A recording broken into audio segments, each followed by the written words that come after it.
Who thinks that coffee A is the Balinese cat poo coffee? Right. One of the things that really excited me about my trip through the Far East is the thought of what to do with leftover turkey meat.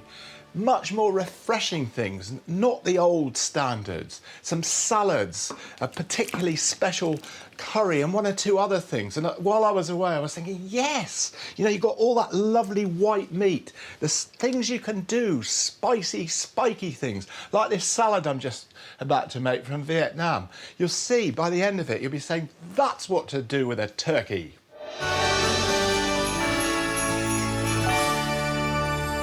So I'm just slicing these up to go in the salad. I hope you like my decorations. I mean, you might think they're a little over the top. I went mad in the supermarket. It's not quite Nigella. I think hers is a bit more sort of faultless and understated. But I like them. I'm using Chinese leaves to make up this salad, but any crisp type of lettuce will do the trick. You want to end up with a bit of a bite to it.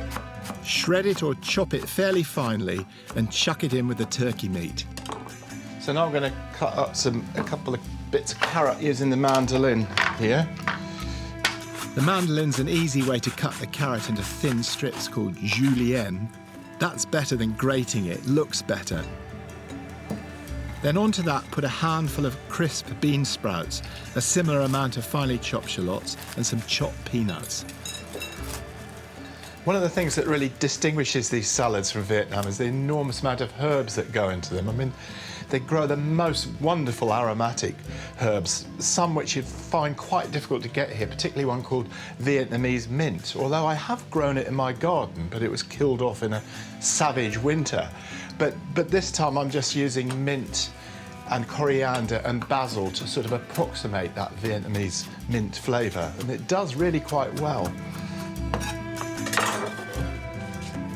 To get a piquant dressing, add some red chillies to some chopped garlic in a bowl. Put in a good amount of sugar. It doesn't have to be palm sugar, but that would be best. Then some fish sauce and a splash of rice wine vinegar and a lot of lime juice. Perhaps use a couple of limes. A quick whiz round to dissolve the sugar and dress the salad as normal to get everything well and truly coated. It should look all wet and glistening. Don't forget that it's one of those salads that is best made immediately before going to the table. That is so nice. And one of the things about turkey meat, it is quite strong, and that's one of the things I'm really not sure I like about leftover turkey dishes. But this works a treat because there's lots of other robust flavours with it. You've got chilli, you've got lime, and you've got lots and lots of herbs, and the turkey meat. It's in harmony. Harmony was a concept that I found all the time in the Far East, especially in dishes like Vietnamese pho soup, with its finely sliced beef and fresh herbs in an intensely flavoured broth. The textures and flavours all exquisitely balanced. Or marinated chicken pieces wrapped in lime leaves with a spicy Vietnamese dipping sauce. One of the most inspiring people I met on my trip was Kathy Dan, whose understanding of food so resonated with my own. So what does Vietnamese food and cooking mean to you, Kathy, then? It reminds me of just like growing up. Like I know when I was away at college, I would go out for Vietnamese food, and that just brought a huge smile to my face because it just brought back memories of, like, you know, mom, grandma. But I could also introduce my friends to the cuisine as well. I say, food is a great way of communicating. Absolutely. Once you move out of, you know, whatever country of origin, it's hard to retain culture because language can easily be lost. But food is something that, I mean, you have to eat 3 times a day. So you can really retain this aspect of the culture and appreciate that. Kathy told me about this dish, which is duck stewed in orange juice. It'll be brilliant for Christmas time. First of all, you fry off the duck pieces because you don't want the duck fat in the finished dish. So drain that off. Next, loads of garlic, 7 or 8 cloves, which you roughly bruise. And now fresh ginger, about half a dozen slices, and the orange juice. I have to say, I've cooked this dish for loads of people and they just love it. Now a good tablespoon of fish sauce, half a dozen stars of star anise, and of course chilli. Now I bruise some lemongrass. Think I went over the top there, more of a bashing. Palm sugar for the sweet element, and then a seasoning of salt and pepper. Cook that for 1.5 hours, and then add some spring onions, which need to soften in the sauce for another half an hour. And when that's done, it's ready to dish up. This is why I like travelling to countries I've never been to before, like Vietnam, bringing a dish like this home. Place the duck pieces onto a warm dish, and then slightly thicken the sauce with corn flour.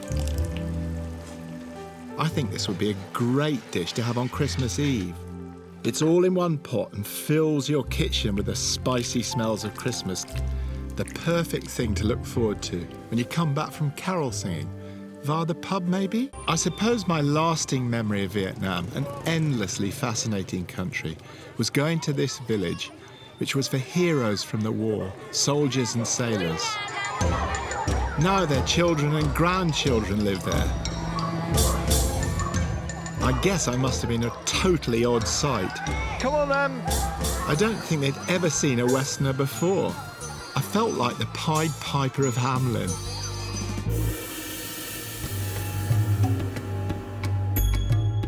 Nearly all of the Far East is heavily influenced by religion, and none more so than Bali. It forms and informs nearly every aspect of life on the island. A Swiss chef who's lived there for some time told me about their attitude towards life. He said that they always see something good in whatever comes their way, and that nothing is undertaken without some reference to their gods. It makes them a very calm and tranquil people.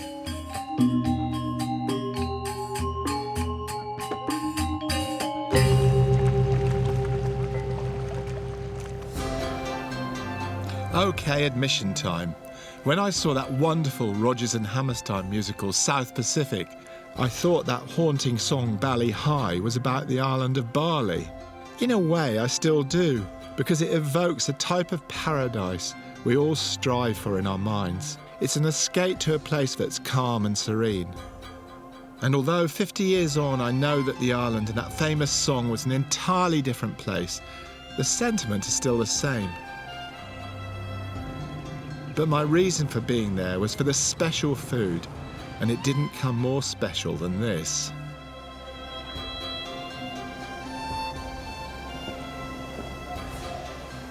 Now, I know a lot of you will be cooking a pork joint at some time over the Christmas period, so I thought this might set your juices flowing. It certainly had quite an effect on me. That is fabulous. I just know, looking at that I will never taste more succulent or crispy, crackling and pork in my life.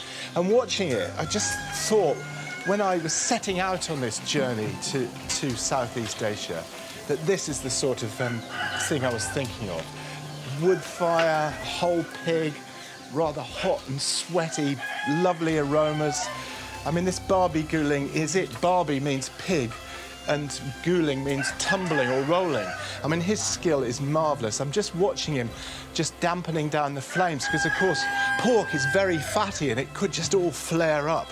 And it sort of reminds me more than anything of sort of like Tudor England, the roast beef of England, where some guy like this would be right up to the spit, turning it and getting incredibly hot, as indeed he is, just to see that the thing was cooked perfectly. Here's what I mean about Balinese spirituality. Even the cooking process needed the security of offerings to the relevant gods in an effort to ensure success for the enterprise.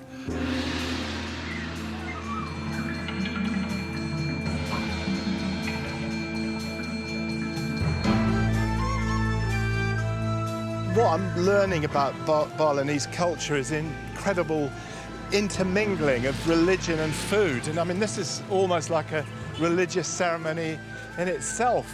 And it's a new sort of dimension to food to me, the sort of religiousness of it. But just thinking, imagine in the Church of England, if you went into church and you had roast beef and Yorkshire pudding as part of the ceremony. I'll be in there every Sunday. Perhaps that's one of the things that makes Christmas lunch such an essential part of the festive celebrations. The anticipation of the meal is almost as important as the eating. I feel with a lot of cookery programmes, myself included, that it's too much about the recipes. Some of this goes in, some of that, and not enough about appetite, about hunger, about the absolute anticipation of watching that pig being cooked over that smoky fire and the realisation that the skin was going to get ever crisper and ever more delicious. So, here's to appetite, and to me, at the moment, I'm thinking this will be about 10 on the Richter scale. One of the most impressive things about the Far East was the way they don't waste a square inch of productive land. It makes for a lush green landscape which, when you look closely, contains every ingredient you need for a good meal, from starters to that all-important drink at the end. When you reach for the coffee after your Christmas dinner, think about this as an exotic change. Well, this is a civet cat, and what I'm giving him to eat is what he eats all the time, which is coffee beans. Some very bright Balinese person worked out that if the entire diet of the civet cat was coffee beans, then they must know a thing or two about a coffee bean. And indeed they do, because they always select only the very best beans, and they reject the acidic ones or the overripe ones. And then, well, out they come as civet cat poo. And this Balinese person noticed that actually the coffee bean is only partly digested. This is the husk, and inside the bean is retained in its perfect form. So don't think that drinking Balinese coffee from civet cat poo might taste of anything. It only tastes of pure beans, and it is the best coffee known to man, and also the most expensive. I love coffee, I love tea, I love the jam. Well, back in Padstow, I thought it would be a very good idea to challenge my staff to a blind tasting of coffees. So we gathered together in the cafe courtyard just to see if they can actually tell if the civet cat coffee does indeed stand out. So here we are, it's all set up. We've got a Kenyan coffee, a Costa Rican coffee, and a Brazilian coffee, and there's an awful lot of coffee in Brazil, as we know. And finally, the Balinese cat poo coffee. So which is which? It's going to be really interesting. Bring it on. This is coffee A. I'm detecting notes here already. I mean, one of the things that's interesting about the Balinese cat poo coffee is they think that the gastric juices of the civet cat actually affect the flavour. So I'm sniffing for gastric juices here. What can you detect so far? I think that one was quite light and it's sort of a bit acidic on your tongue, but had a fruity aftertaste. So I'm going with Kenyan for that one, I think. I'm tasting sort of Brazilian, like a barbecue-y kind of beach life effect. I'm into that. It just tastes like a run-of-the-mill coffee, so I hope it isn't the expensive one. I was quite impressed by these responses. I mean, if we were doing this 20 years ago, it would be, well, it's just coffee, isn't it? What are you going on about? Coffee B, what do you think? I think we're all in agreement there. Yeah. Oh, I don't know that I am. Hang on a minute. Well, we moved quickly through the various coffees in the hope of detecting something of the feline nature, but not too much, if you catch my drift. And then we were ready to decide which coffee might have come from a cat. Who thinks that coffee A is the Balinese cat poo coffee? Right. B. Who thinks that coffee B is the Balinese cat poo coffee? Thank goodness. Coffee C. Who thinks that coffee C is the Balinese cat poo coffee? 0. And finally, coffee D. Who thinks it? 2. Right, here we go. Right, coffee A is Kenyan AA coffee. Yes! Right. Coffee B.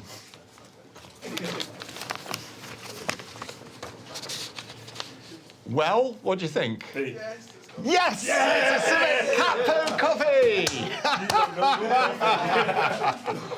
Well, there you go. Most of us got it right, apart from my son Jack and Paul, who are excellent chefs and supposed to have good palates, but cheers. Coffee and tea and the Java and me. Yeah. A cup, a cup, a cup, a cup. Boom.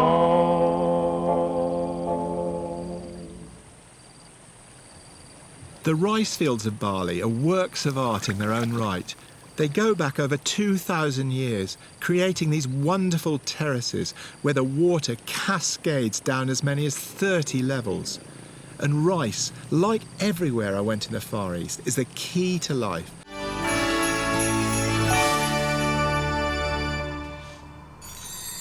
So having got my wok really hot, I'm just adding 2 or 3 tablespoons of oil, ordinary vegetable oil, some garlic, and 2 types of chilies. First, just some medium hot ones, and then just a little hit of bird's eye chilies, and some sliced shallots. Now just stir fry those together.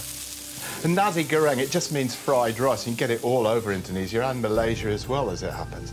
And if you're me, you get it all over your shirt as well. And now some carrots. You just want to take the crispness off them, but they still want to have a bit of al dente-ness to them. There we go. And now the spice paste. In that goes lovely, lots of spice paste, because that's where all the flavour comes from. And if you want to know how the paste is made, wait for it. Black pepper, sesame seeds, nutmeg, macadamia nuts, shallots, lemongrass, ginger, galangal, garlic, fresh turmeric, chilies, palm sugar, shrimp paste, lime juice, and a little oil, all mashed together. And now a little bit of tomato puree, just to bring the colour up like that. And very important in Indonesian cooking, some ketchup manis. Obviously where the word ketchup comes from, not an American word, Indonesian. Just stir that in a little bit. And now for the rice. And it is a way of using up lots of leftovers with rice. And obviously, in that case, this is a perfect dish for turkey. So in that goes. I'm going to put some prawns in there as well, just to give it a bit of deluxeness, make it a really special dish. Right, now, just going to put some green beans in there, just to bring up the colour. And again, you know, Indonesians, like all Southeast Asians, looking for texture as well as lovely colours. And now the turkey. I've cut it into sort of inch slices. And this goes in right at the end, because you don't want to break the turkey up. It's already cooked, of course. And a good lot of spring onions, just to go in at the end, so you've got that slightly raw taste of the onions. Some soy sauce, a tablespoon or so. Just stir that in very gently. And that's it, except for the fried egg. This is what I had for breakfast nearly every day. The fried egg seems to make it just right. Oh, by the way, you sprinkle some slightly crispy fried onions on top of the egg, almost like a seasoning, and then you add a bit of tomato and cucumber as a garnish.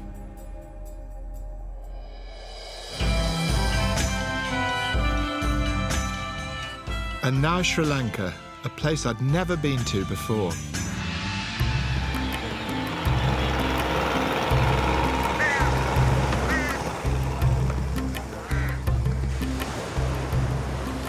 I had been told that some of the fishing scenes in Sri Lanka would be some of the most visual I was likely to see anywhere, but I must say it's exceeded all my expectations. I mean, it's like central casting, fishing-wise.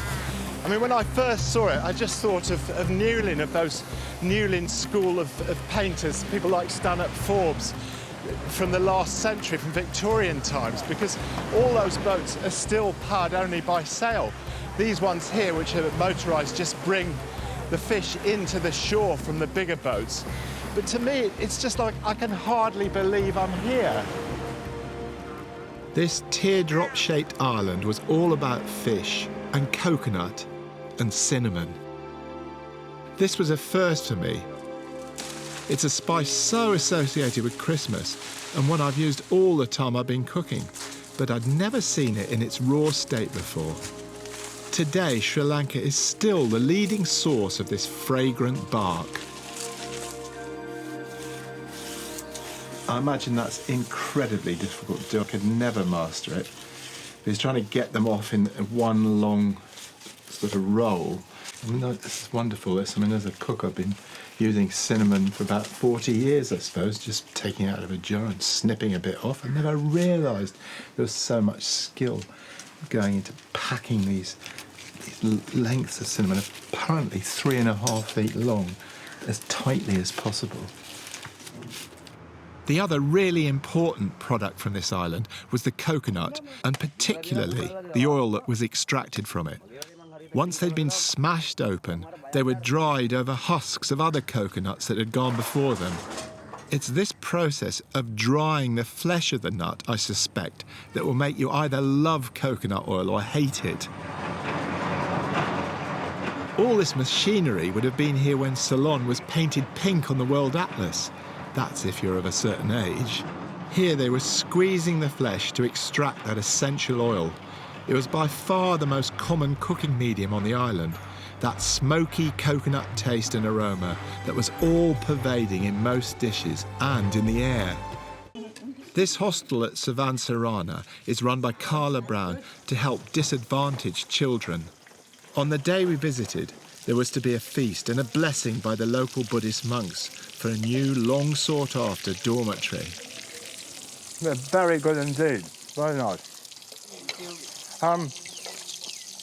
Chintika's just frying outside, which seems like a good idea to me, because you don't get all that oily smell in the house. Not that it matters too much, but he's frying some river prawns with flour, egg, salt, a little bit of coriander leaf and some turmeric. They're jolly good.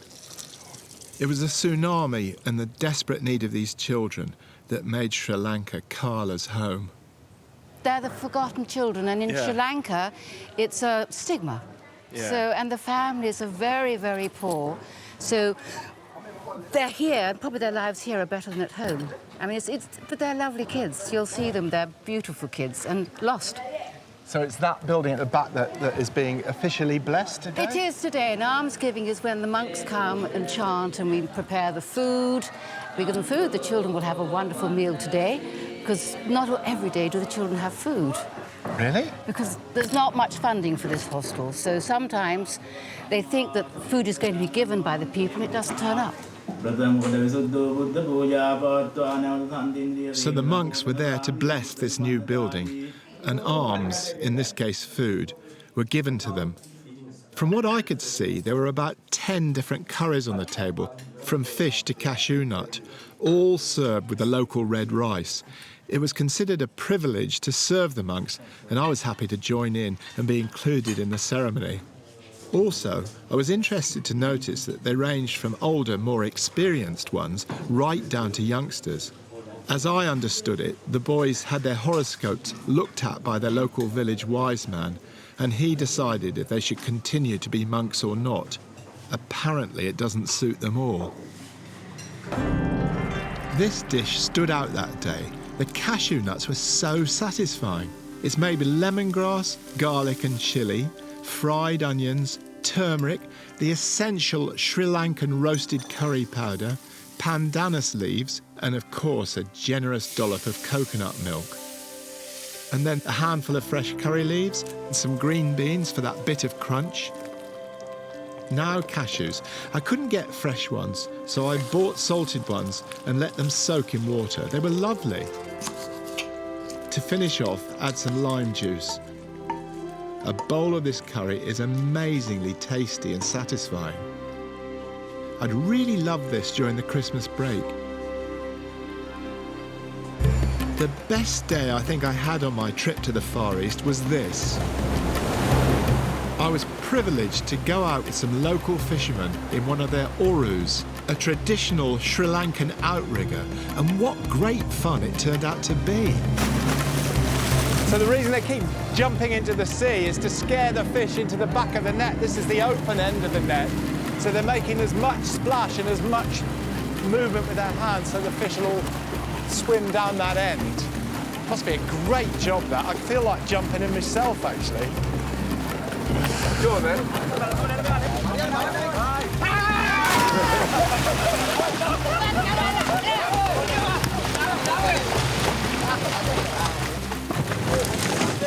But the catch was good, and they took a couple of those handsome parawa fish back to cook the local way in a fish stew.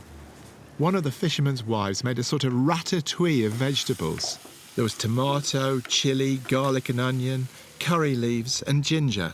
Then the fish stew and vegetables were put in layers onto a single plate. It was delicious. Catching the fish and eating it, I'll never forget that wonderful day.